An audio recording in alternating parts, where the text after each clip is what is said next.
Aren't all agents the same? A home sells itself, doesn't it? Maybe I should use my friend who just got her real estate license to sell my home. The most important thing when choosing the right real estate broker is the company they work for. Or is it? Stay tuned to learn the top 10 questions to ask your real estate broker before hiring them to sell your home.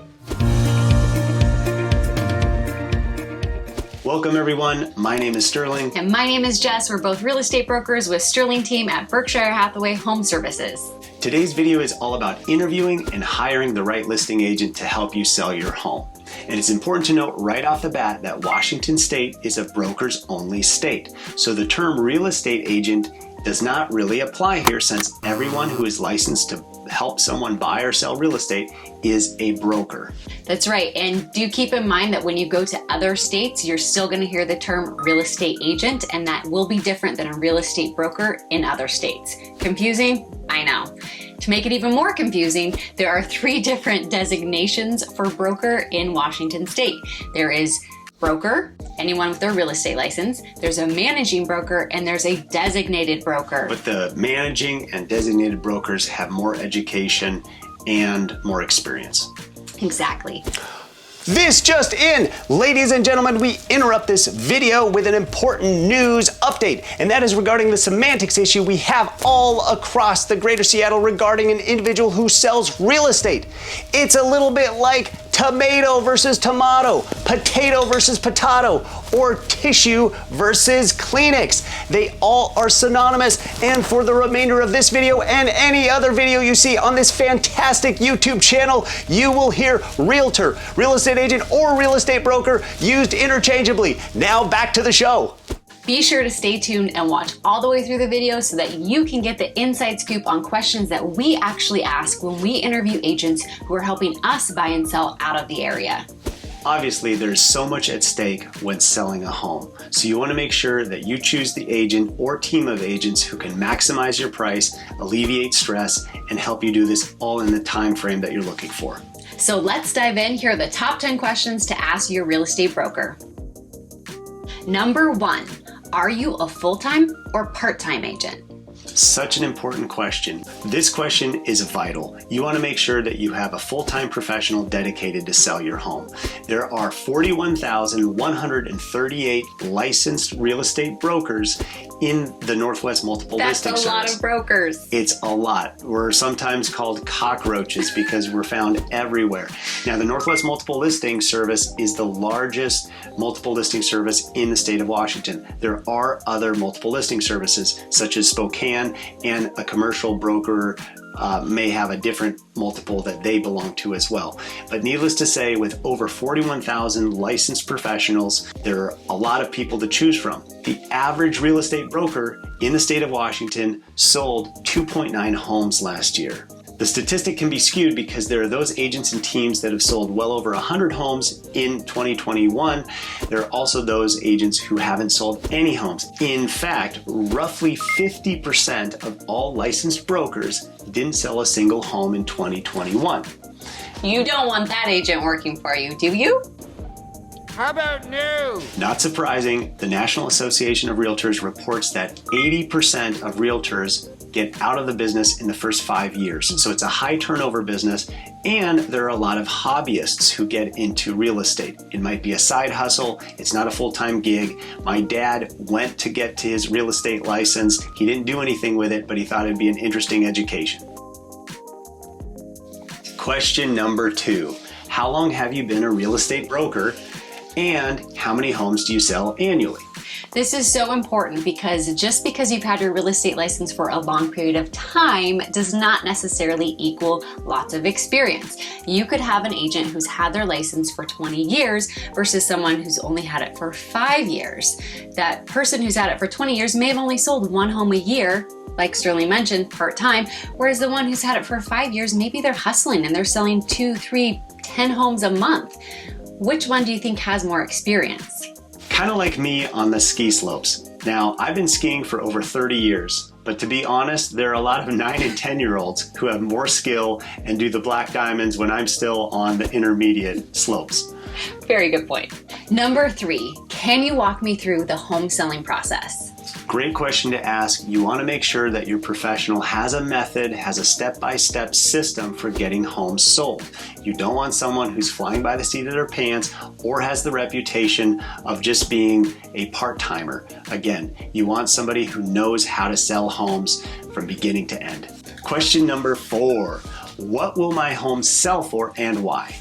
It can be very easy for an agent to come in and wow you with this amazing price that they think they can sell your home for. However, you need to know the why behind the why, how they got to that number. They need to have a comparative market analysis. It needs to make sense to you as to the reasoning behind why they came up with that number and the market value.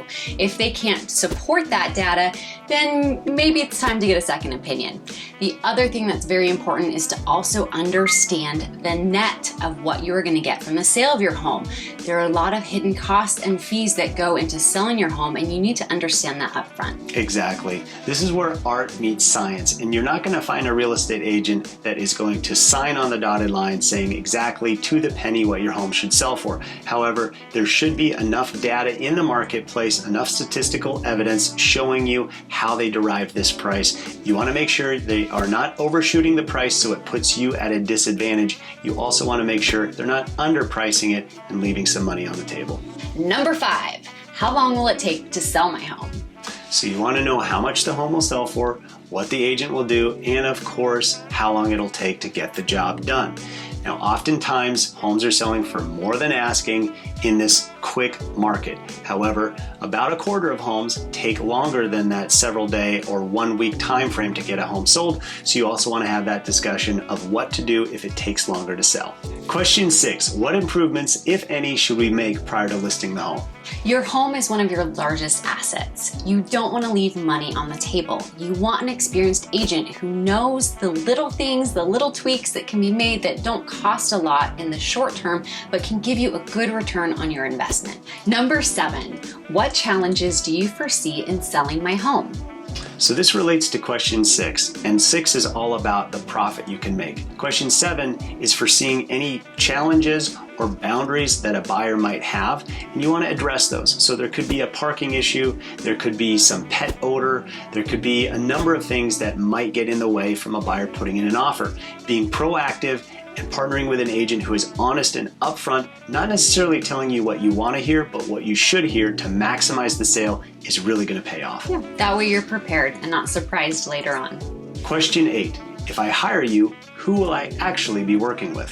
In this day and age, there are a lot of teams out there, and the listing agent you may be meeting with might not actually be the one who is going to be doing the majority of the work on selling your home. They may not be the point of contact, so you need to understand who you will be working with on their team. Right, you don't want the newbie agent who has no experience or somebody you just don't click with. Number 9, what is your marketing strategy for selling my home? One of the top things a seller is looking for is a marketing genius. You want to make sure that you are paired with an agent who can bring in the right tools and the right products to help you sell for the maximum money possible. Whether it's staging, whether it is contractors who can help you do some paint and carpet or whatever improvements are necessary, as well as photography and all the other parts of marketing that help you get the highest price.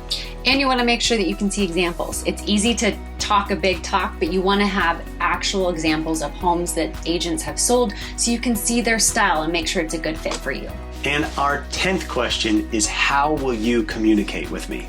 One of the biggest complaints we hear from sellers is that they meet with a listing agent, they sign the paperwork, and they don't hear from their agent. They're calling their agent up, they're asking them what's happening, they don't know what's going on with the sale of their house. So you want to understand what the plan is with your agent in terms of communicating with you, not only the process that goes from signing your contract to list your home to getting it on the market, but also giving you feedback from the other agents and buyers who are looking at the home and walking you through the whole process until closing. If you've made it this far and you are still watching, congratulations, you've made it to the bonus questions. They're definitely corny and goofy, but you do want to consider asking these questions to separate the good agents from the really great agents. And the first question would be, what is your negotiating strategy?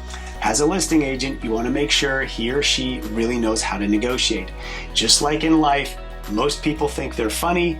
Agents all think that they have great negotiating skills, but that's not necessarily the case. When you receive multiple offers, don't just think that you pick the highest offer and that's the best. There can be many rounds of negotiating and strategy that work to get you more money. Yeah, you want to make sure that the agent can actually describe to you their negotiating technique versus just saying that they're a great negotiator. Another great question to ask your broker is, will you lower your commission?